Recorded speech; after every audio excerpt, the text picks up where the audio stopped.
አላማችሁ እዚህ ላይ ትይዛላችሁ፣ እርምጃችሁ ከዛ ታራምዳላችሁ ማለት ነው።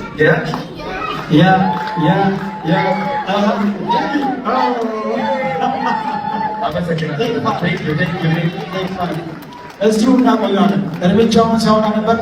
ምናልባት የፐርሰናል ዴቨሎፕመንት ትሬነሮች ላይ ብትሰሙ ሰው አለ ራምድ እንደነበር ላሳያችሁ ወደ ውጭ ስወጣ ማለት ነው።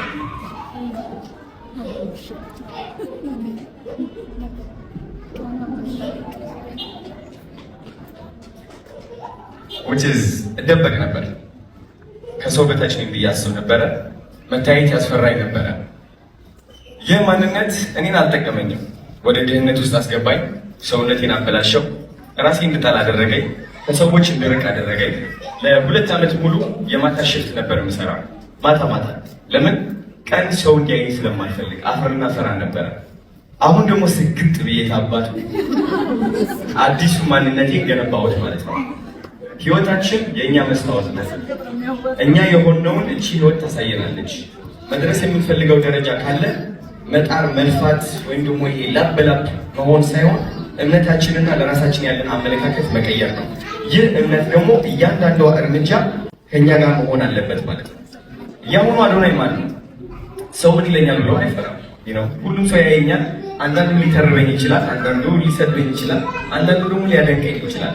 ግን የሚያደንቁኝም ለኔ የሚጨምሩት ነገር የለም፣ የሚተርቡኝም ለኔ ከኔ የሚወስዱት ምንም ነገር የለም።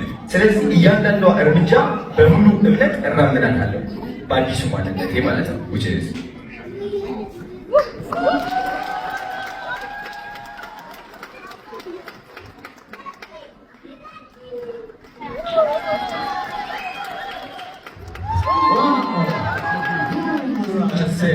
ኦውን ማድረግ አለባችሁ።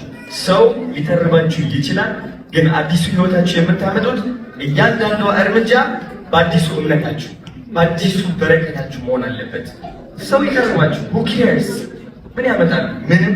እግዚአብሔራችሁ ትይዛላችሁ። እዚህ ላይ ዴቪድ ጎጊስ የሚባል ሰው አለ። ጉድ ኤግዛምፕል ይመስለኛል። ከዛኛው ማንነት ወደዚህ ሲመጣ ያም በጣም ራሱን አሰቃይተው አሁን ላለበት ስኬትና ቁመና የበቃ ነው።